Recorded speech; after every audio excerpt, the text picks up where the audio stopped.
প্রিয় দর্শক, দক্ষিণ এশিয়ার সবচেয়ে উঁচু স্বসমর্থিত স্থাপনার সামনে থেকে আপনাদের সকলকে স্বাগত জানাচ্ছি।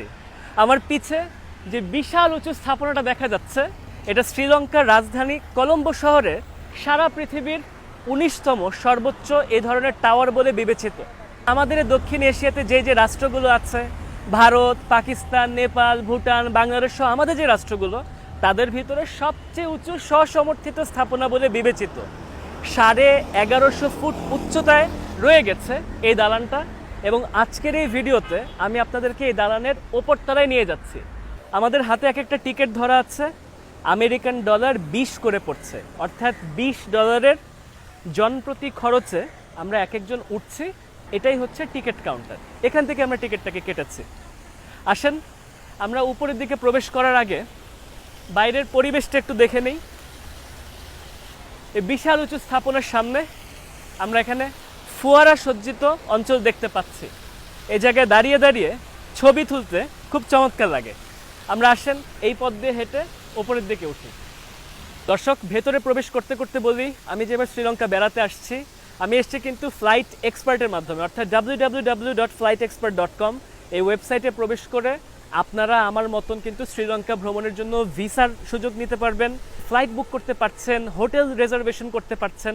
বাংলাদেশি পেমেন্ট গেটওয়েগুলোর মাধ্যমে কিন্তু আপনি পেমেন্ট করে আপনি স্বাচ্ছন্দ্যে শ্রীলঙ্কা বেড়াতে পারছেন।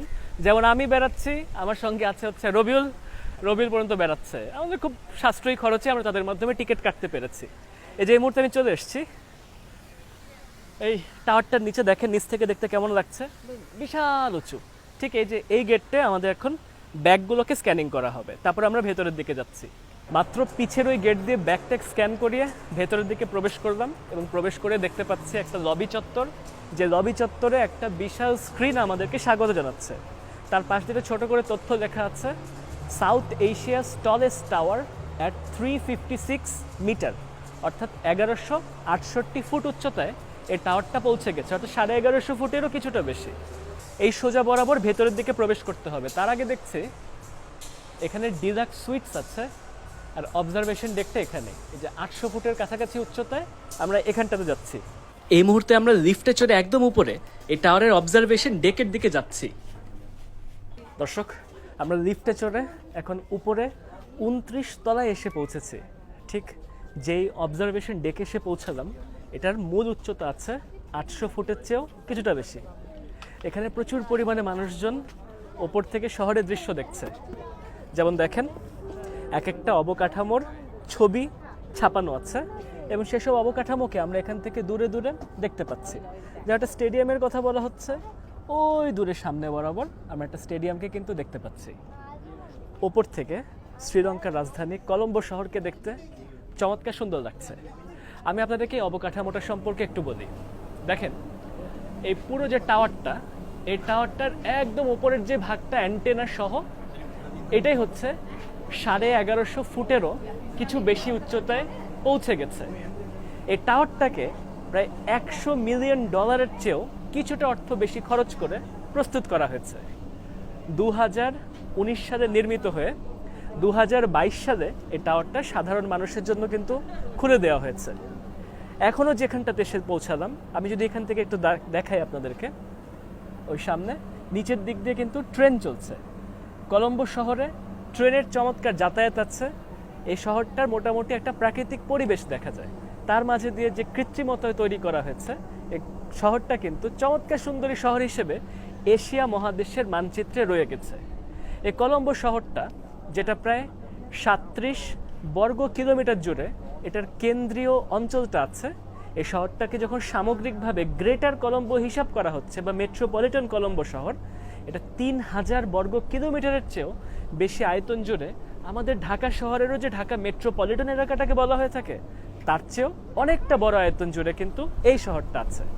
আমরা এখান থেকেও দেখতে পাচ্ছি শহরের চমৎকার সুন্দর দৃশ্য। নিচ দিয়ে একটা সুন্দর লেক দেখা যাচ্ছে, এবং এই লেকের ওপাশ থেকে কলম্বোর যে আধুনিক শহরটা, সে আধুনিক শহরটাকে আমরা এদিক দিয়ে খুব সুন্দর করে দেখতে পাচ্ছি। প্রিয় দর্শক, 1948 সালে স্বাধীনতা পেয়েছিল শ্রীলঙ্কা রাষ্ট্রটা, অর্থাৎ 1947-এ কিন্তু ভারত স্বাধীনতা পেল ব্রিটিশদের কাছ থেকে, 48 নাগাদ কিন্তু শ্রীলঙ্কা স্বাধীন হয়ে গেল। সেই শ্রীলঙ্কা যাত্রা করে আজ যেখানে এসে পৌঁছেছে, তাদের যে সামগ্রিক জিডিপি, তাদের সাধারণ মানুষের যে উপার্জন, যদিও তারা একটা সমস্যাজনক পরিস্থিতিতে কিছুদিন আগে পৌঁছেছিল, তবে সেটাকে কাটিয়ে কিন্তু তারা এখন অবধি সুন্দরভাবে তাদের জীবনকে সামনের দিকে নিয়ে যাচ্ছে এবং সমগ্র জাতি একত্রিত হয়ে তাদের অর্থনৈতিক অবস্থার উন্নতি করার চেষ্টা করে যাচ্ছে। তারই প্রতিভূ হয়ে দেখেন আমাদের চোখের সামনে একের পর এক বহুতল যেসব ভবন গজাচ্ছে, ওই পাশটা দিয়ে কিন্তু সুনীল ভারত মহাসাগর, এবং এই ভারত মহাসাগরের কোল জুড়ে এই দেশটা এখান থেকে দক্ষিণ বরাবর এদিক দিয়ে কিন্তু অগ্রসর হয়েছে। আমরা আরও সামনের দিকে আগাতে থাকি, যত এদিকে যেতে থাকি তত কিন্তু শ্রীলঙ্কার এই কলম্বো শহরটার সৌন্দর্য আরও বাড়তে থাকে। তবে এই শহরের সম্পর্কে বলার আগে আমি আরেকটা জিনিস আপনাদেরকে বলি এই টাওয়ার সম্পর্কে।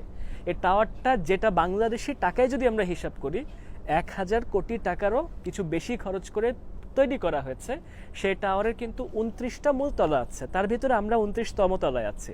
তবে এটা যদি নিচের দিকে যাই 27তম তলাতে পৌঁছালে কিন্তু আমরা একটা রিভলভিং রেস্টুরেন্টে পৌঁছাবো, এবং সেই রিভলভিং রেস্টুরেন্টটা একটা রিভলভিং হয় হচ্ছে 60 মিনিটে, একটা হয় হচ্ছে 90 মিনিটে। অর্থাৎ এটাই কিন্তু একটা ভিন্ন ব্যাপার।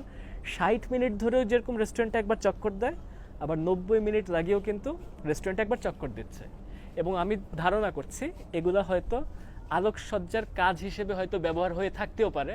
এবং এটার উপর দিয়ে যে অ্যান্টেনা দেখা যাচ্ছে, এই সুউচ্চ অ্যান্টেনা, এটাকে ভাড়া দেওয়ার মাধ্যমে এই দালানটা যথেষ্ট পরিমাণে অর্থ উপার্জন করে। তার পাশাপাশি এই যে টিকিট কেটে কেটে যে পর্যটকরা উপরে আসছে, এই টিকিট কাটার উপর দিয়েও কিন্তু তাদের চমৎকার ব্যবসা বাণিজ্য চলে। দর্শক, আমরা এখন যেখানটাতে এসে পৌঁছেছি, এখান থেকে দেখা যাচ্ছে ভারত মহাসাগর সহ এই যে কলম্বো শহরটার এই পাশের অঞ্চলটার চমৎকার দৃশ্য। আমার সামনে দিয়ে যে সবুজ ঘাসের গালিচাগুলো দেখা যাচ্ছে, ওই অংশ দিয়ে কিন্তু আরও সবুজ প্রান্তরের পাশ দিয়ে আমরা সামনে উত্তাল ভারত মহাসাগরের ঢেউগুলোকে দেখতে পাচ্ছি। আমরা সামনে যেতে থাকবো, কলম্বো শহরের যে পোর্ট, দক্ষিণ এশিয়ার বৃহত্তম বন্দর বলা হচ্ছে, তার সম্পর্কে জানবো। তবে তার আগে আমি আপনাদেরকে যে আমি যে শ্রীলঙ্কা ঘুরে দেখছি তার সম্পর্কে আমি কয়েকটা কথা বলতে চাই। আমি এবার আমার শ্রীলঙ্কা যাত্রার সঙ্গী হিসেবে বেছে নিয়েছি কিন্তু ফ্লাইট এক্সপার্টকে, এবং আপনারাও কেন ফ্লাইট এক্সপার্টকে বেছে নেবেন তার সম্পর্কে আমি আপনাদেরকে একটু বলে দিই। দেখেন, ফ্লাইট এক্সপার্টের মাধ্যমে আপনি যখন কিছু খোঁজ করবেন, আপনি শুরুতে যে মূল্যটা দেখবেন সেটা কিন্তু আপনি শেষে গিয়ে পরিশোধ করবেন। যে সার্চ ইঞ্জিন মেকানিজমটা আছে, চমৎকার একটা কম্পারেবিলিটির অপশন তারা দিচ্ছে, অর্থাৎ আপনি তার ভিতরে বাছাই করে সাশ্রয় মূল্যে আপনি ফ্লাইট বুক করতে পারছেন। ব্লু রিবন ব্যাগেজ প্রোটেকশন নামের একটা চমৎকার ফিচার আছে, তার মাধ্যমে আপনি আপনার লাগেজের নিরাপত্তা নিশ্চিত করতে পারছেন। দিনরাত 24 ঘন্টার কিন্তু কাস্টমার সার্ভিস পর্যন্ত আছে। ইএমআই সুবিধা আছে, যার মাধ্যমে আপনি সারা বছর ধাপে ধাপে আপনি আপনার ইএমআইটাকে শোধ করেন। তো আমি আপনাদেরকে অনুপ্রাণিত করব, তাদের মাধ্যমে শ্রীলঙ্কা ভ্রমণ করতে আসেন বা পৃথিবীর যে কোনো জায়গায় যান, আপনার জন্যই অসাধারণ বিকল্প হবে ফ্লাইট এক্সপার্ট। যোগাযোগের তথ্য ডেসক্রিপশন অথবা কমেন্ট বক্সে আমি দিয়ে রাখছি। আসেন আমরা হাঁটতে হাঁটতে আর একটু সামনে যাই। আমরা কলম্বো পোর্টটাকে কিন্তু এখান থেকে দেখতে পাচ্ছি। এই যে দর্শক, আমার এখান থেকে তাকালে আজ থেকে প্রায় 2000 বছর আগেও যে পোর্টের নাম শুনতে পাওয়া যায় ইতিহাসে, সে কলম্বো বন্দরের দৃশ্য কিন্তু দেখা যাচ্ছে। সেই রোমান আমলেও এর ব্যাপারে কিন্তু আলোচনা হয়েছে।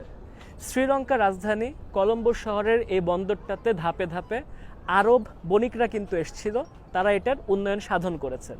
তারপর আরও ধাপে ধাপে এখানে যত রকমের বাণিজ্য করার জন্য সম্প্রদায় এসছে, পর্তুগিজরা বলেন যারা 1500 সালের দিকে এসছে, ডাচরা এসছে, ব্রিটিশরা এসছে, এবং একটা পর্যায়ে ব্রিটিশদের হাতে কিন্তু এই পোর্ট পর্যন্ত পৌঁছে গেছে। এই বন্দর কেন্দ্রিক এই অঞ্চলের অর্থনীতির একটা অসাধারণ সম্ভাবনার দুয়ার সারা জীবনই ছিল, এখন অবধি আছে, এবং এটা এই দেশের বৃহত্তম বন্দর, দক্ষিণ এশিয়ার বৃহত্তম বন্দর হিসেবেও এই সুবিশাল কলম্বো পোর্টটা কিন্তু কাজ করছে, যেটা ভারত মহাসাগরের কোল জুড়ে অবস্থিত। কলম্বো পোর্টের পাশাপাশি কলম্বো ডকইয়ার্ডকেও আমরা এখান থেকে দেখতে পাচ্ছি, এবং কলম্বো পোর্ট সিটি নামের কিছু একটা এই মুহূর্তে কিন্তু তৈরি হচ্ছে। প্রিয় দর্শক, আমি যে দালানটাতে এই মুহূর্তে আছি, এটা শুধুমাত্র এই অ্যান্টেনা এবং ট্যুরিজম না, এখানে 1000 সিটের অডিটোরিয়াম আছে, কনফারেন্স হল আছে, এখানে রেস্টুরেন্ট আছে এবং বিভিন্ন রকমের বিষয় আছে।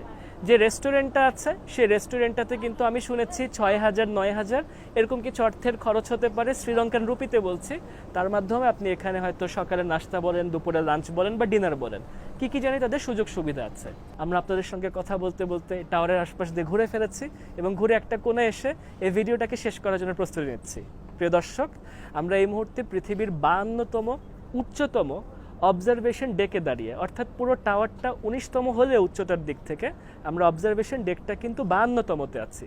এবং এই পর্যন্ত আমি যেই কয়টা অবজারভেশন ডেক ঘুরে দেখেছি তার ভিতরে আমার কাছে কেন জানি মনে হচ্ছে এটার প্রথম যে 4টা 5টা ডেক আমি যদি তালিকায় করি আমার নজর প্রথম 5-এর ভিতরে আসছে আমার নিজের চোখে দেখা বলে। আশা করছি এই ভিডিওটা আপনাদের কাছে ভালো লেগেছে। ভালো লেগে থাকলে পরবর্তী ভিডিওর অপেক্ষায় থাকবেন। সবাই ভালো থাকবেন, সুস্থ থাকবেন। সবাইকে ধন্যবাদ।